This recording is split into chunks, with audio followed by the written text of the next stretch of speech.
Ladies and gentlemen, welcome back to the motherfucking pod. I am your host, the only host to be this light, the only host to be this bright. President LightSkin in the building, baby. Woo! This is episode 18. Problematic LightSkin. We in this thing. Yes, sir. We got a quick episode. It's been kind of a dead week. I mean, the government's still shut down, so I mean, if you're affected by that, that is, that's in your life. You're affected by that. People, not getting paid to work. That's crazy. Couldn't be me. Could not be me. I ain't getting paid. And usually it's like what people don't understand is like, yeah, they're not getting paid, but they also get a back pay once the government's back up, so they get paid for. But I don't think that's from what things are sounding like. It's gonna be a while before we might go into the next year with a shutdown. So um and I don't want people to think, oh, the Democrats are bad, this or that.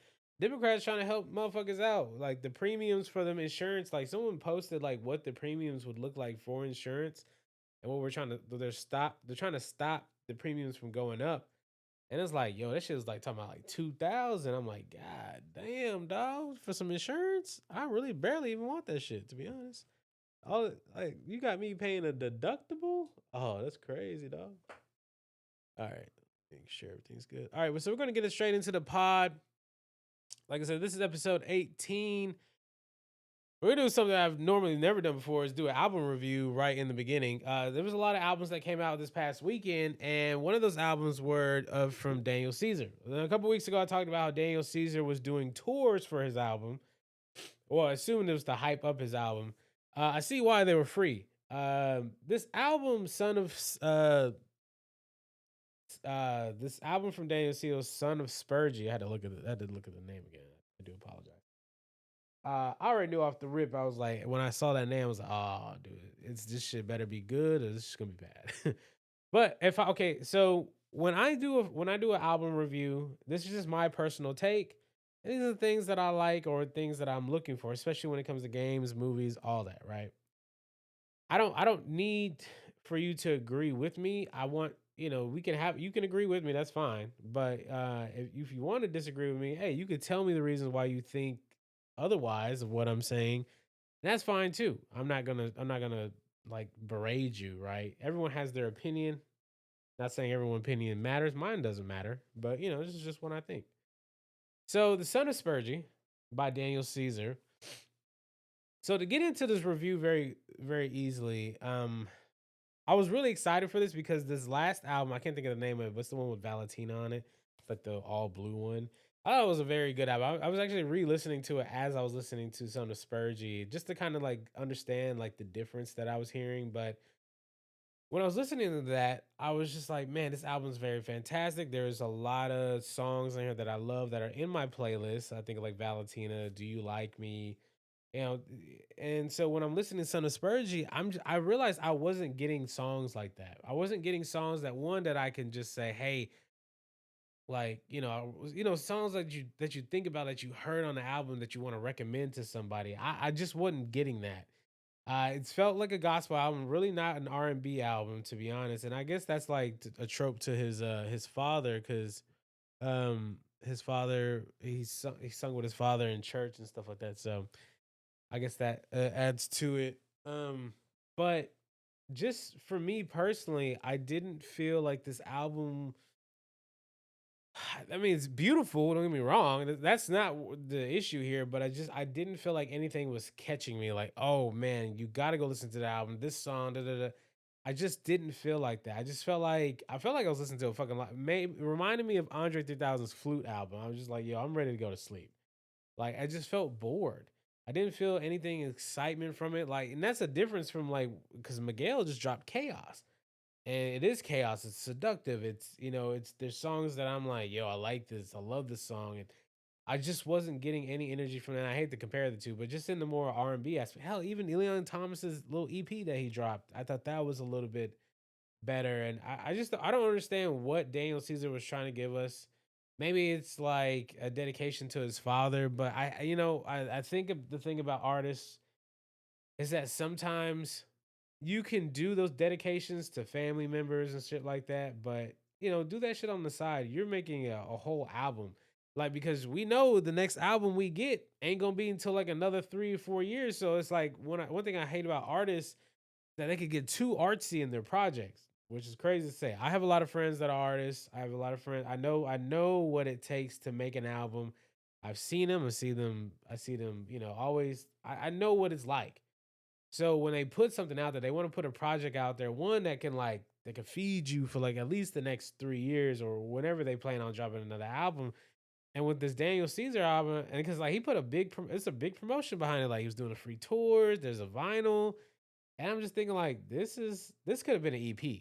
I'm not gonna lie to you, this could have been an EP. This could have been just single drops. I didn't really need this album. And I would hate to have a deluxe. I mean, I gotta sit through this whole fucking album again. So Daniel Caesar's Son of Spergy. I don't want to say it's not a beautiful album. It is for what it is. If this was like a gospel album, sure. But as an R&B album or soulful album, I wouldn't. To me, I just wouldn't get that. It's not. I just I wanted more. I wanted just a little bit more, a little more excitement from the album. Cause I remember I was listening to this headed to work, and I thought I was about to fall asleep behind the wheel. I was like, God damn, this album boring as fuck. So yeah, so Son of Spergy by Daniel Caesar. I'm gonna give it a solid 2.5 out of 5. It's okay. It's a very beautiful album, but it's not what I was looking for when it comes to Daniel Caesar. I wanted a little bit more, a little bit to it. Songs that I can like look back to on the next 2 to 3 weeks or a month. I can come back to this album just like his previous works. I go back to them because those albums really resonate with me, especially this last one. But I wasn't getting this with Son of Spergy. So, yep, that is it for my review for Daniel Caesar, Son of Spergy. 2.5 out of 5. All right. So, getting into the next topic on the pod. We're going to talk about Saturday night main event predictions. I think there's only 4 matches on the card. We're just going to run through them real quick. I don't think anything of these. So I think from what I saw, the opener. So we're just talking about the main. Let's talk about who I expect to win, and why they should. So let's get into CM Punk versus Jey Uso. Main event: Jey Uso for the World Heavyweight Championship. I have CM Punk winning. I think right now Jey Uso dropped a shit promo. I don't think yet again. I still don't feel like Jey Uso is at all the. I understand the machine is behind him, but he's just not there, bro. Like, and then when I keep watching these main event Jey Uso shit, like him coming out to the ring, him restarting his song, I'm like, yeah, for a live crowd, that's probably lit. But like at home, I gotta sit here and watch you do this shit again. But that shit should have been off during the commercial break. I should not be watching this on the main thing. Anyways, that's a side note. But we need someone. We need a heavy hitter. We just saw the promo for WrestleMania 20. I mean, I said 20. Oh, Jesus. We saw in 2026. This is what I was trying to say. We saw the promo with Cody, Roman, Brock, CM Punk. No Jey Uso, obviously. So I need CM Punk winning that title. I need him to be in the Survivor Series. I need him to be in the Royal Rumble. I need CM Punk's face as champion. Fuck anyone else being champion. If you want to put it on LA Knight, shit, put it on him later. Maybe like at the Royal Rumble, or maybe make LA Knight the Royal Rumble winner, and then he goes to face CM Punk at WrestleMania. I'll be cool with that. Um. So yeah, I got CM Punk winning that. We have Jade Cargill versus Tiffany Stratton. Take that fucking title off Tiffany. God, bro, she ain't doing shit with it. I keep forgetting that I kept thinking like, man, she's still the world champion. She's still the WWE. Like it's just not for it's not clicking for her, bro. It's not. I don't even think she looked as good as she used to when she was champion. I think it's too much stress, too much on her back. Drop it off of her, put it on Jade. I don't think Jade is even a better one, but if we can get Bianca Belair versus Jade, that'd be great. Um, yeah, that's all I gotta say about that. Good to see Jade. I don't know if they confirmed that she is. I don't, well, they're not gonna confirm she's going to heel. We won't find out until this week. But if Jade is heel, I think it's great. Tired of seeing her face Jade, anyways. She was a little bit better as a heel when she was in AEW. So, next up, I saw it was a triple threat match. It was Rusev, Penta, and Dominic. Much as I like Dominic with the title, take it off him, give it to Penta. Him and Dominic need to have more matches. Penta need to be champion. Penta too over. Like that entrance fire. Would see him with a world title, not a world title, but an intercontinental title would be nice. So out of that match, I would definitely want to see Penta come out the champion. WWE probably gonna put it on Rusev. I'm not gonna lie to you. Uh, Rusev just hasn't really. I keep forgetting that Rusev is in WWE. I don't understand. He should be like an anti-hero. Like he's a heel, but like he gets excited when people scream Rusev Day. Like yes, Rusev Day. Yes. I don't know. Like all right. So last up, it's CM Punk. Not CM Punk. Damn. It's Cody Rhodes. Damn. Sorry. Cody Rhodes and Drew McIntyre. I assume Cody should be winning. I would like to see the title go on to Drew, but probably not. Cody did just film Street Fighter, and they kept that title on him for the last 2 months. So I wouldn't be surprised if he keeps that title. I want Drew to have it, but I feel like Drew's spark has kind of just died down a bit. So I would like to see that world title on him, and maybe we get another Cody Drew match. I don't know. So, but yeah, that is it for Saturday night main event. Next up, we're going to talk about Battlefield 6 Season 1 and Battlefield dropping well,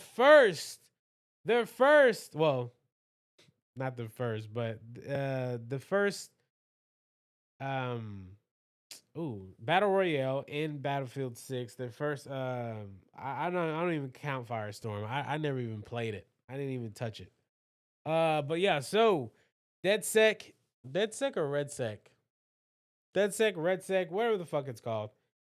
Battlefield drops their first battle royale. It's just to keep players playing. That's all it is. But other than that, I think it's just Battlefield in an open map. I mean, it's just you and your squad. It's like if you were playing team deathmatch. To be honest, it's just you and your squad running around trying to get the kills, and that's pretty much it. To be honest, I didn't really like. There's nothing from it that like I'm screaming like, oh, this is fantastic. I do think the skills play very well. There's a tank in there. Then like if you ain't got no engineers, you fucked. So I think it's something that will probably continue just to grow. I want to play some more of it. Probably play some more this weekend. I only played like a couple matches. But Battlefield Season 1 has had some controversy with the skins. Uh I love how Battlefield's been like kind of just not doing a lot of it, but they've been pushing in these like skins with like these like that like scream Call of Duty a little bit, but it's like they're subtle, and like the community has just been trashing. They're like, no, no, no, no, this has to, this kid, this is too bright. This is the. I'm just like, bro, what do you want all these boring ass skins? I'm telling you right now, and I'm predicting the future. I'm predicting the future for Battlefield 6. The community is eventually gonna complain that there's too many boring skins in the game. It's like they're gonna be like, what? Because then the issue is gonna become like, why am I paying for the battle pass if this is the only skins that I'm getting? And that is gonna be fucking hilarious because you fucking Battlefield people can't make up your fucking minds, and all you do is want to sit back 200 meters away, sniping at your boy on whatever new map this is. I don't even know the name. I didn't even care. I was just like, all right, let's play the new map. I'm excited. I hate it. It's just too open. Nigga, I don't even think there's any buildings in it, to be honest. I think it's like one building. And it's too open. Nigga, tanks are everywhere. Niggas is sniping. And I was like, I remember the first game that I played, and I was like, how are we losing that? Because majority of the team is in tanks and they sniping. So how the fuck are we losing? I was so confused. And it's just like It's like I don't understand how you have fun playing. Now, don't get me wrong. I've enjoyed Battlefield, especially like a lot of the close quarter game modes, because it's like, man, you could actually like use your abilities that you're supposed to be able to use. You know, it's like I'm an engineer, I should be repairing tanks, blowing up tanks, whatever the fuck ever, right? Turn this down. And I'm not getting that. Like when I'm playing these big open maps, because it's like, boom, when I go to repair a tank, boom, nigga sniping me like 200 meters away. I looked, I was like, what is he doing? He's just sniping. Recon. Like, and they're not, and it's like, how you gonna be recon? You're not even painting the tanks or painting the sky. Like, do your job, bitch. Anyways, so that's just my take. It's just there's certain maps that I like. I think Conquest has always been like as fun as it is. It can be very not overwhelming, but just a little too much sometimes. Especially when you're getting sniped. Actually, when you spawn in, you run, and the nigga is sniping you 300 meters. Because like in Conquest, like anybody can go anywhere, pretty much. Uh, so season one, it's been good so far, but this community of Battlefield upset at every skin that they drop. Like, oh, this it's too bright, it's too bright. Battlefield needs to give us an option to disable it in the game. If it's that big of a deal for you, then you should be able to disable any character skins. So I just look like a sim to you. Then let that be it. But I should be able to. It should be best of both worlds. I should be able to do this, and they have that. That's fine. I don't see why not. But yeah, that is a Battlefield 6 DeadSec season one review so far. It's pretty good, and like, I mean, the thing is, like, even though season one just dropped now, you still got content coming out in November and December. So it's like I would hope so with all these teams working on this game. That's the one thing I probably should not have to worry about. Excuse me. All right, so next up, speaking of Battlefield, Call of Duty is getting a movie. So there's a lot to the story. So yeah, Call of Duty is getting a movie from Paramount, Universal. Um, the biggest thing is Tyler Sheridan, right? So if you don't know who excuse me. If you don't know who Taylor Sheridan is and why this is important for the Call of Duty movie, Taylor Sheridan has wrote some of the. Actually, he's the reason why Paramount is probably in business right now. Paramount Plus. I'm gonna name you off some of the shows that he's written and then that he's created. So we have Yellowstone, Tulsa King, Sicario, the movie, Lioness, the TV show, and many, many more. So he is going to be, I'm assuming, writing the Call of Duty movie. I don't know if you've ever seen Sicario, and if you haven't seen Sicario, stop this, go watch it, and then come back to me. Sicario is fucked up, and it's an amazing movie. It is like this drama thriller. I think it's what Emily Blunt, Thanos, and Guillermo, not Guillermo. I was gonna say Guillermo del Toro. I can't think of his name right now. I'll put a picture up there, but Benicio del Toro. One of the two. Yeah, you know what I'm talking about. But yeah, this movie is fantastic. There's a scene. I ain't even gonna talk about it, but if you've seen it, you've seen it. If you know, you know. This man, Taylor, I keep going Tyler. Taylor Sheridan wrote all that. This man knows drama. This man knows action. This man knows what he wants. And the fact that Paramount just lost him, I don't even know what to say about Paramount, because if Taylor wasn't there to write these shows, okay, if he wasn't there to write, well, I think Yellowstone was before Paramount, but things like Tulsa King, Sicario, Kings of Marytown, or Mayors of Kingstown, one of the two. There's a lot of shows, there's a lot of good drama shows that are on there, and I don't think if Taylor was writing these shows for them, I don't think that platform would be like. I don't think Paramount would be able to make all these acquisitions without him. I think he is like been the prime stone reason, because like most of those shows I just named, that's all I've ever watched on that app. Like that was it.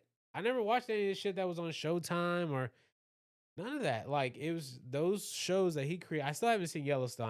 I've been meaning to. I just refuse to sit through ads. But So yeah, Paramount lost him. He's gone to Universal. Well, I think he can start making movies for him, but he just can't write any TV shows just yet. So that's gonna be very exciting.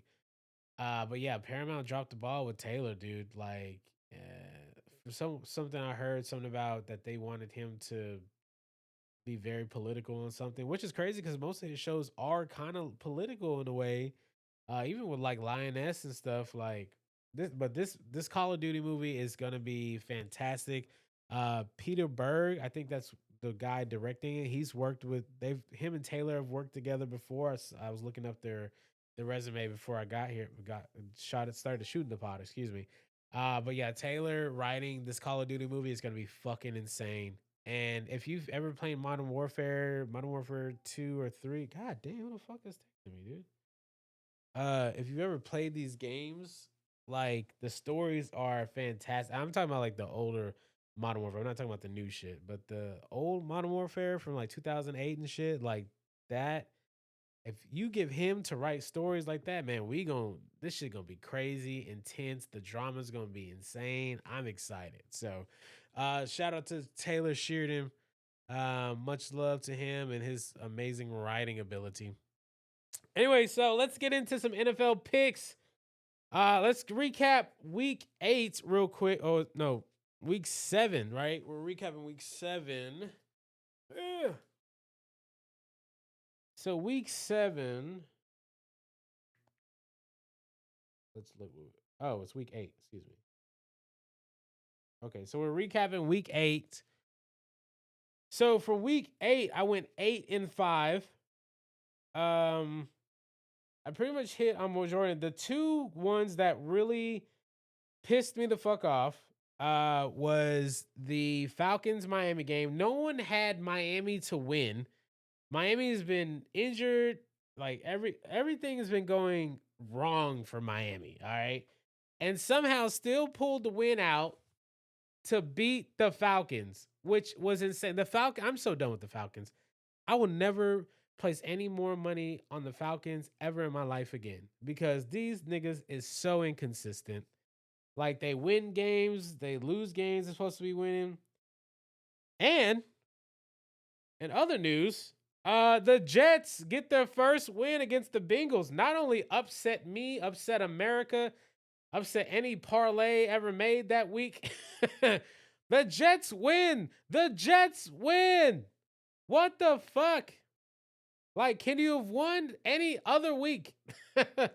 Like, what the hell? The Jets get their first win by 1 point. I still haven't even watched. I need to watch the recap. As soon as I finish this, I'm gonna go watch the recap and see what exact. Because it was crazy. I was watching on Red Zone. I was watching all the games, and I think like they were still playing. I was just like, oh, this game over with. Oh, I don't know what happened. I just know I got to the end and I saw the intel of it, but what a fantastic way to get their first win against the fucking Bengals with Joe Flacco after he beat my Steelers. That's what you get, you stupid bitch. You stupid bitch. Yeah, fuck you, Joe Flacco. Any other? I think everything else was good. Nothing really surprising. Yeah, so all right, so let's move over into week 9. All right, so this is gonna be quick. These are my excuse me. These are my week 9 picks. This seems like a very good week. I hope we don't get any more New York Jets bullshit. All right, so and speaking of, they're on the bye week. That's fine. This week we got Baltimore Ravens, Bengals. Oh wait, hold on. So these are my week 9 picks. I got winning. Oh, sorry. I'm just going like brain dead. I'm so sorry.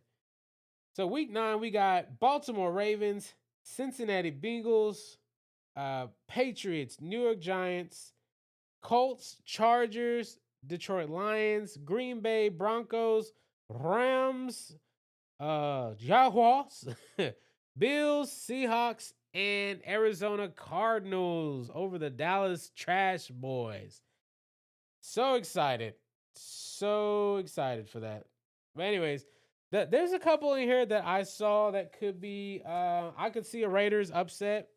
If Geno Smith can figure out what the fuck he want to do, then yeah, we could definitely see an upset on that. I could see maybe Dallas winning. Um, let's see who else. I think that's it. Those are the only two that I feel like were kind of like wish washy, but it is what it is. That is your week 9 picks. But look, that is it for the pod. It was a quick episode. Thank you guys for watching. Shout out to everyone who's sent me a follow, sent me a sub, all that. Thank you for watching all the shorts and reels I've been making. Much love to y'all. I've been enjoying doing this. I hate that this is a dead week because I really wanted to do some more talking. But yeah, I'm gonna next time you see the pod, this wall should be fixed 100%. I thought I could just like angle it where you couldn't see all the dead zones, but fuck it, I don't really care. But yeah, that is it for the pod. Thank you for watching. Thank you for listening to Problematic Light Skin. This is episode 18. I am your host, Presidential Light Skin. Good night, ladies and gentlemen.